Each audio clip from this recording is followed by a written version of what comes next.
ಮಂಗಳೂರಿನಲ್ಲಿ ನಡೆದ ಹಿಂದೂ ಕಾರ್ಯಕರ್ತ ಸುಹಾಸ್ ಶೆಟ್ಟಿಯ ಹತ್ಯೆಯಾಗಿ 4 ದಿನ ಕಳೆದರೂ ಕೂಡ ರಕ್ತದ ಕಲೆ ಮಾಸಿಲ್ಲ.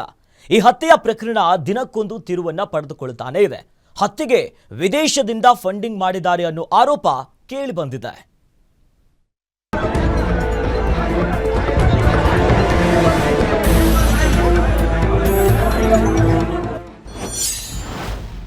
ಸುಹಾಸ್ ಶೆಟ್ಟಿ ಹತ್ಯೆಗೆ ವಿದೇಶಿ ಫಂಡಿಂಗ್ ಲಿಂಕ್. ನಿಷೇಧಿತ ಪಿಎಫ್ಐ ಸಂಘಟನೆಯ ನಂಟಿನ ಅನುಮಾನ. ಸುಹಾಸ್ ಹತ್ಯೆ ಪ್ರಕರಣ ಇಡೀ ರಾಜ್ಯವೇ ಬೆಚ್ಚಿಬಿದ್ದಿದೆ. ಸುಹಾಸ್ ಕೇಸ್ಗೆ ದಿನಕ್ಕೊಂದು ಟ್ವಿಸ್ಟ್ ಕಳುಹಿಸುತ್ತಿದೆ. ಇದೀಗ ಸುಹಾಸ್ ಮರ್ಡರ್ಗೆ ಫಂಡಿಂಗ್ ಮಾಡಲಾಗಿದೆ ಎಂದು ಶಂಕೆ ವ್ಯಕ್ತವಾಗ್ತಿದೆ.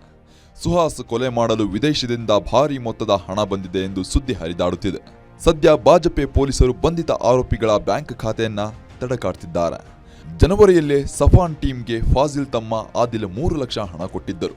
ಉಳಿದ ಹಣಕ್ಕಾಗಿ ಬೇರೆ ಮೂಲಗಳನ್ನ ಬಳಸಿರೋ ಅನುಮಾನವಿದೆ. ಸುಹಾಸ್ ಹತ್ಯೆಗೆ ನಿಷೇಧಿತ ಪಿಎಫ್ಐ ಸಂಘಟನೆಯ ಕೈವಾಡ ಇದೆ ಎಂದು ವಿಶ್ವ ಹಿಂದೂ ಪರಿಷತ್ ಬಜರಂಗ ದಳ ಹಾಗೂ ಜಾಗರಣ ವೇದಿಕೆ ಆರೋಪಿಸಿದೆ. ಈ ಪ್ರಕರಣ ಎನ್ಐಎ ತನಿಖೆಗೆ ನೀಡುವಂತೆ ಆಗ್ರಹಿಸಿದೆ. ಮೂಡಬಿದರೆ ಬಜರಂಗ ದಳ ಕಾರ್ಯಕರ್ತ ಪ್ರಶಾಂತ ಪೂಜಾರಿ ಹತ್ಯೆ ಆರೋಪಿಗಳಾದ ಪಿಎಫ್ಐನ ಕಬೀರ್ ಮತ್ತು ಮುಸ್ತಫಾ ಇದ್ರು. ಇವರೇ ಸುಹಾಸ್ ಹತ್ಯೆಗೆ ನೆರವು ನೀಡಿದ್ದು. ಇದು ಪ್ಲಾನ್ ಆಗಿರೋ ಮರ್ಡರ್ ಎಂದು ಆರೋಪಿಸಿದ್ದಾರೆ. ನಿಷೇಧಿತ ಪಿಎಫ್ಐ ಬಗ್ಗೆ ಅನುಮಾನ ಇದೆ. ಅವರ ಹಿಂದಿನ ಕೊಲೆಗಳ ಛಾಯೆ ಇದರಲ್ಲಿದೆ. ಹಾಗಾಗಿ ಎನ್ಐಎ ತನಿಖೆ ನಡೆಸುವಂತೆ ಆಗ್ರಹಿಸಿದ್ದಾರೆ.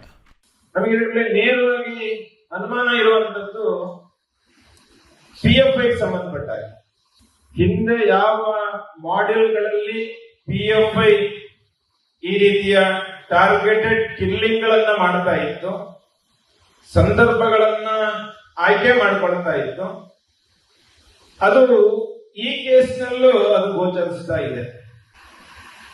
ಅಂದ್ರೆ ಪಿಎಫ್ಐ ನ ಇನ್ವಾಲ್ವ್ಮೆಂಟ್ ಈ ಕೇಸ್ನಲ್ಲಿ ಇದೆ.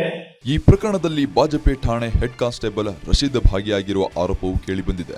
ಸುಹಾಸ್ ಶೆಟ್ಟಿ ಹತ್ಯೆ ಬೆನ್ನಲ್ಲೇ ಹಿಂದೂ ಮುಖಂಡ ಶರಣ್ ಪಂಪೇಲ್ ಹಾಗೂ ಮುಸ್ಲಿಂ ಮುಖಂಡರಿಗೆ ಜೀವ ಬೆದರಿಕೆ ಹಿನ್ನೆಲೆಯಲ್ಲಿ ಎಫ್ಐಆರ್ ದಾಖಲಾಗಿದೆ. ಶರಣ್ ಪಂಪೇಲ್ ಕೇಸ್ ಸಂಬಂಧ ಮಂಗಳೂರಿನ ಖದ್ರಿ ಪೊಲೀಸ್ ಠಾಣೆಯಲ್ಲಿ ಎಫ್ಐಆರ್ ದಾಖಲಾಗಿದೆ. ಇಂತಹ ಬೆದರಿಕೆಗಳಿಗೆ ನಾನು ಹೆದರಲ್ಲ ಎಂದು ಶರಣ್ ಪಂಪೇಲ್ ಹೇಳಿದ್ದಾರೆ.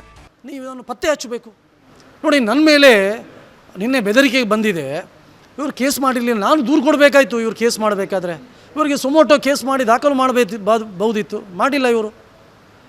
ಅಂದರೆ ಈ ಏನು ನಿರ್ಲಕ್ಷ್ಯದ ಕಾರಣದಿಂದಾಗಿ ಇವತ್ತು ಬೇರೆ ಬೇರೆ ಘಟನೆಗಳು ಆಗ್ತಾ ಇದೆ. ಇದಕ್ಕೂ ಪೊಲೀಸರು ಒಂದು ರೀತಿಯಲ್ಲಿ ಕಾರಣ ಅಂತೇಳಿ ನಾನು ಹೇಳಲಿಕ್ಕೆ ಇಚ್ಛೆಪಡ್ತೀನಿ. ಸದ್ಯ ಮೇ 9ರವರೆಗೆ ಆರೋಪಿಗಳನ್ನ ಪೊಲೀಸ್ ಕಸ್ಟಡಿಗೆ ನೀಡಲಾಗಿದೆ. ಈ ಮಧ್ಯೆ ಬಾಜಪೆ ಪೊಲೀಸರ ತನಿಖೆಯಲ್ಲಿ ಹಲವು ವಿಚಾರಗಳು ಪತ್ತೆಯಾಗಿದ್ದು ತನಿಖೆ ಮತ್ತಷ್ಟು ಗಂಭೀರತೆ ಪಡೆದುಕೊಂಡಿದೆ.